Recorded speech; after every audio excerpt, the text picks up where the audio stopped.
Dangerous, very dangerous, because if Anthony Joshua hits him on the chin, he will put him to sleep. Utter madness that he would run the risk of absolutely jeopardizing his life, because he's not a big heavyweight. He's a small heavyweight. He's 5 inches smaller than Joshua. This is a real fight. It should be over in 90 seconds because Anthony Joshua is a legit gold medalist, big, heavy, super heavyweight, crazy athlete, awesome power, and Jake Paul just isn't on that level in any way. And he's not he's undersized. Boxing experts warn that Jake Paul is entering very dangerous territory by fighting Anthony Joshua. They say Joshua's punching power is on a whole different level, and Jake has never felt anything close to it. Many believe the matchup crosses safety lines and could end badly if Joshua lands a clean shot. Gareth A. Davies also warns that a full, professional fight between them is risky because of the situation and the huge weight difference. There is a danger in this fight. The odds are Joshua's 1-12. Obviously, Jake Paul is 6-1. Yeah, to win this fight in a 2-horse race, in which this is a guy who lost to Tommy Fury, Tyson Fury's brother, in an 8-round fight. Who, for me, I wrote that it would damage his legacy a week ago. It will damage his legacy for several reasons. If the Deontay Wilder fight never emerges, which it looks like it isn't, I've been calling for that fight for ages. If those two got in a ring together, it's still a massive fight. It's a dangerous fight to sanction, in my view. It sets the wrong precedent. It is 10-ounce gloves. It is a boxing match. It's not an exhibition. This isn't a 58-year-old Mike Tyson. This is one of the most dangerous finishers in the world, who is probably 5 levels above Jake Paul and a weight division above him. I think it's irresponsible to let those two in a ring together in a proper boxing match. That's my view. It doesn't damage his bank balance, but if he earns 70... Harry McGuigan's strong criticism shows what many experienced boxers fear when imagining Jake Paul facing Anthony Joshua. McGuigan has seen powerful punchers for decades and knows how one punch can change everything. He says Jake is entering something far beyond entertainment, beyond social media fame, and beyond what confidence alone can protect him from. Joshua's knockout power is not theory. It has worked against fighters much bigger, stronger, and more skilled than Jake. McGuigan points out that Jake is basically a light heavyweight and has never faced anyone with Joshua's natural size, reach, or punching strength. Some people are saying, AJ's grabbing the bag. There's nothing wrong with that, because anybody else, if they got offered that kind of money, they would do it. So, Yep. And some people are suggesting it might damage his legacy. Where do you sit with the decision of him taking that fight? And it's a professional 8-round fight as well.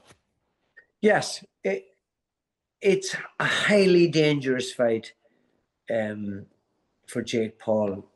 I don't know what he's doing, unless they have done some sort of caveat or some sort of agreement that he says he's going to go easy on him, or he's not going to go flat out.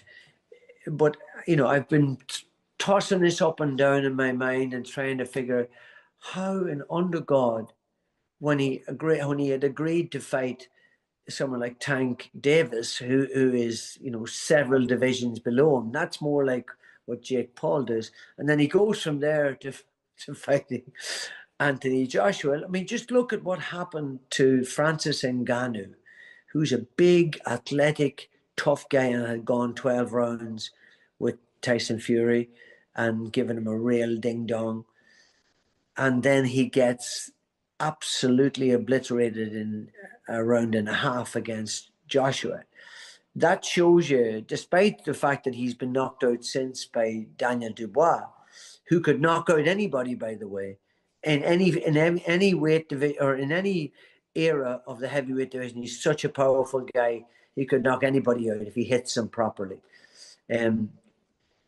But it just seems utter madness. And from McGuigan's view, Jake is not entering a fair fight, but a collision with a fighter built to beat top heavyweights. The size difference is only part of the danger. Joshua's experience with timing, short punches, uppercuts, Encounters is something Jake has never even prepared for. McGuigan is frustrated that some people act like the ring becomes safe just because Jake has confidence or past wins. To him, this fight is not about hype. It is about how a beginner handles a real heavyweight with world-level power. Of some kind where he says, I won't go hard on him, or I'll go easy, or I'll spar with him for 8 rounds, because it's just so ridiculous. I mean, if Joshua hits him properly, he'll knock him unconscious. And if he knocks him unconscious and he gets a bleed in his brain and he ends up with a subdural hematoma and goes to hospital and is in dire straits, where does that leave boxing?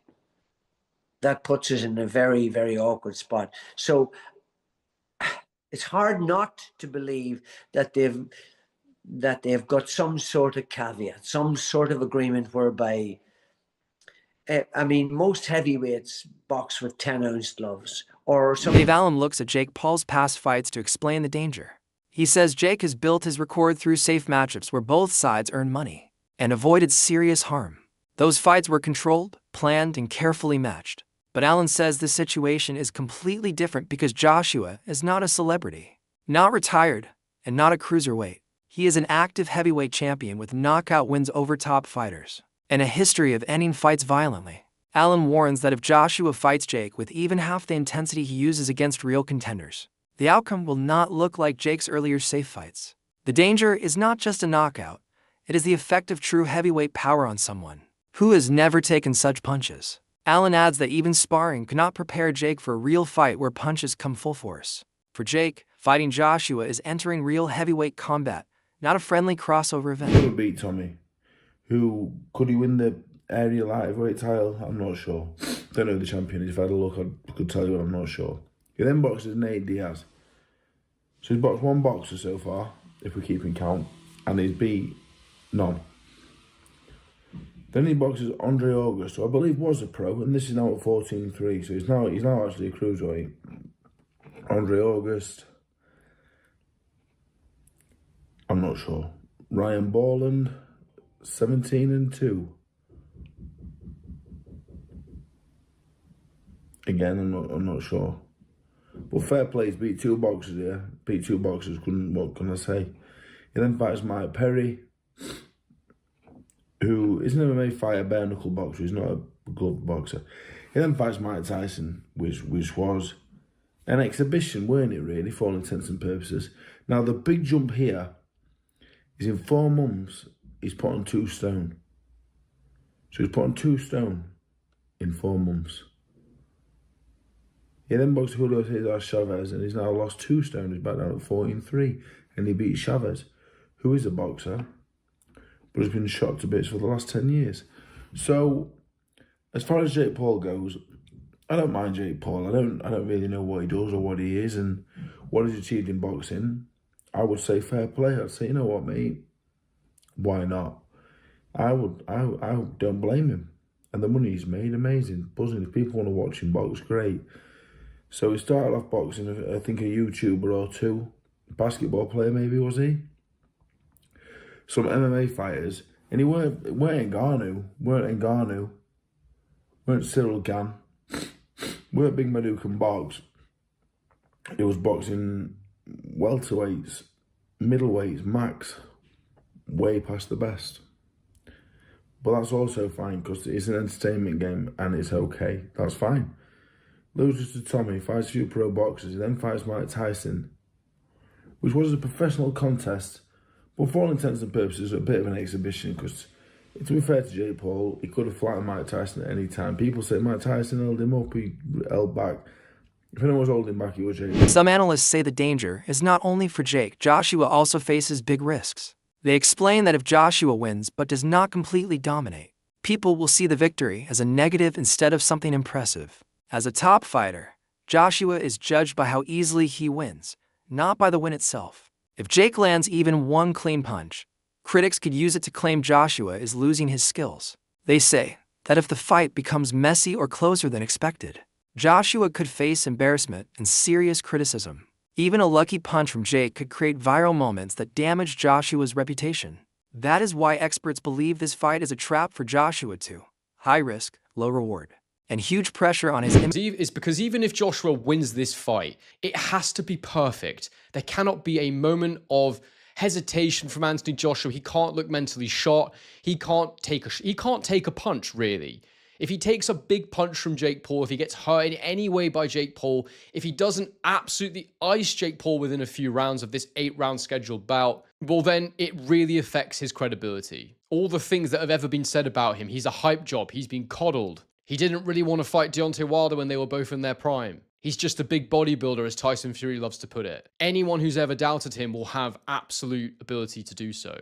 And so the fact that this is actually a sanctioned fight, it tells me that Anthony Joshua cannot be going in there or will not go in there and try to carry Jake Paul. Otherwise, it might as well just be an exhibition. If he does go in there and carry Jake Paul, my fear for him is that most people will not be aware that that's what he's doing. Reputationally, it would just cause serious damage. And like I say, I think the only way he comes out of this unscathed, reputationally, is by going in there and securing a clean knockout. Anthony Joshua can't do anything to boost how people view him as a boxer in this fight. All it can do is damage him unless he's punch perfect. He's fighting someone who realistically has nothing to lose and absolutely everything to gain. And that in itself can be dangerous. It can be risky. And given that Jake Paul has achieved so little, given that Anthony Joshua wants to remain relevant and credible, so it seems, because he has a couple of potentially big fights left, especially against Tyson Fury, why is he doing this? He doesn't want to jeopardize that, surely. Well, I can tell you exactly how I think he has rationalized this in his mind. The first thing is that he's going to get paid an absolute shed load of money. Around 50 million is what we're hearing. I've heard 50 million pounds, 50 million USD, but whatever happens, it's a significant amount of cash. Possibly will be one of his highest ever career paydays, possibly similar to what he'd make for a Tyson Fury fight. But for what? Like 1% of the risk? I don't know. I don't know how to put it in numerical. Chris Algieri focuses on Joshua's past performances. He says Joshua always fought exactly the way people expected based on each opponent's level. When fans predicted an early knockout, Joshua delivered one. When they expected a controlled fight, he fought carefully. Because of this pattern, many believe Joshua could beat Jake Paul in under 2 minutes if he attacks right away. From this point of view, if Joshua doesn't finish Jake quickly, many will question the fight's credibility. His reputation as an elite heavyweight. Do you understand the analogy I'm getting to, Chris? Yeah, and I agree. And but listen, Joshua's done this already. He fought a guy that he was supposed to destroy, right? And then he went out there and he destroyed him. And he didn't play with his food. Yep. He didn't say, okay, it was Ngannou I'm talking about, obviously. Of course. Who gave Tyson Fury fits and really had everyone questioning Tyson Fury's ability because he struggled with an MMA fighter in his pro boxing debut. Anthony Joshua didn't do that. He went out there and did what we all expected Tyson Fury to do, and completely wiped the floor with the guy.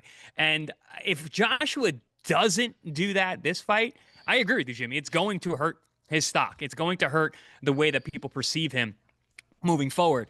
And also, I think, honestly, and if he doesn't go out there and just lay into Jake Paul and end it in the first, if not second round, to me, it's gonna look fishy to me. It's gonna look like this was a setup. This was an exhibition. This wasn't a real fight. If this is a real fight, it should be over in 90 seconds because Anthony Joshua is a legit gold medalist, super heavyweight, crazy athlete, awesome power, and Jake Paul just isn't on that level in any way. And he's not. Algieri warns that if Joshua doesn't dominate the first round, people may think something influenced the fight.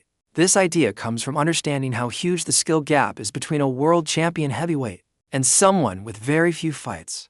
Algieri says Joshua's punching technique, ring control, and ability to find openings fast make him a nightmare for anyone smaller. So if the fight lasts longer than expected, people may claim it was staged or softened, putting heavy pressure on Joshua's decision. Jake Paul saying that we're running away from him.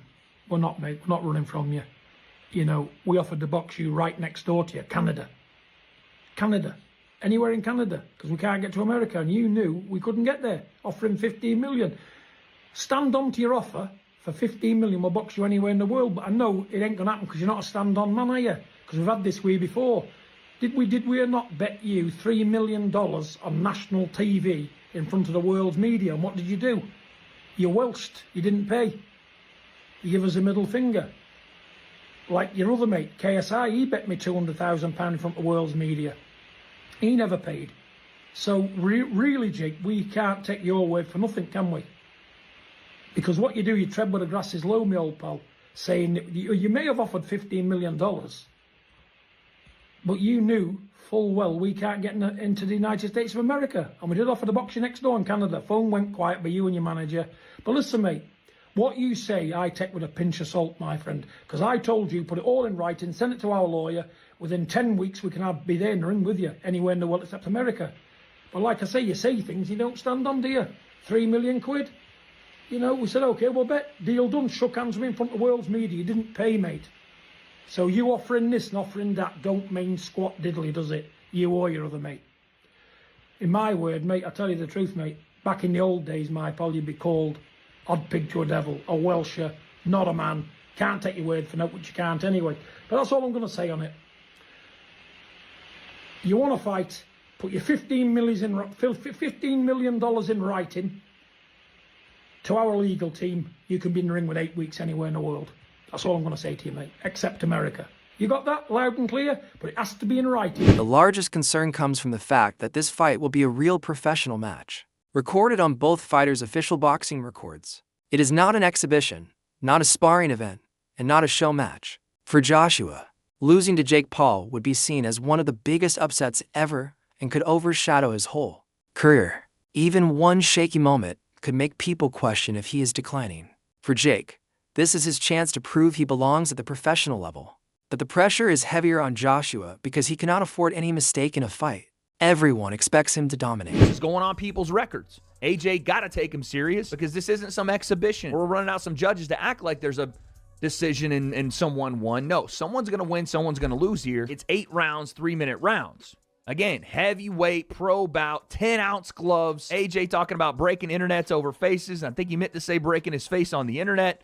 Who knows? Maybe you can do both in the big 2025. But then you have the weight limit, 245 pounds. And people are automatically going to go, oh, God, here's the thing. Oh, here's the thing in the contract. No, stop all that. And I'm going to go on a rant in a second for all the people that thought this was fake, for all the people that thought that Jake wouldn't do this, for all the people that thought he was scared. I'm going to go on that rant in a second. But, okay, yes, 245 is a weird number because Jake has already fought at heavyweight. He fought Mike Tyson at 220-something. But again, I understand it a little bit. We're on short notice here. You don't want to have a Tyson Fury type situation with AJ. Experts say that because the result will last forever on their records, every second of the fight becomes high stakes. Since it is a real sanctioned contest, both men must take it seriously. This makes the event far more intense than any influencer fight before. With reputations, official records, and long-term legacies involved, this matchup becomes more than a crossover show. It becomes a risky professional test for both fighters. Since this time period. But this was in 2017. AJ was the heavyweight world champion. Jake was on red carpets for Bizarrevarks on the Disney Channel, looking like every fuckboy that came out of the Vine era. This shouldn't be the reality that we're living in. Now, I've sat here and I've asked myself over and over and over, what's the upside for Jake here? What's the upside? Because he can make money with everybody, right? Jake can make money fighting Gervonta Davis. He can make money fighting freaking Ryan Borland and Andre Agassi. He can make money fighting Mike Tyson and Julio Cesar Chavez Jr. And I'm just asking myself, what would... Stop asking me 267 million. Okay, yeah. If that's a real number, there's no context there. I don't know if that's referring to something else, but if Jake is getting paid $260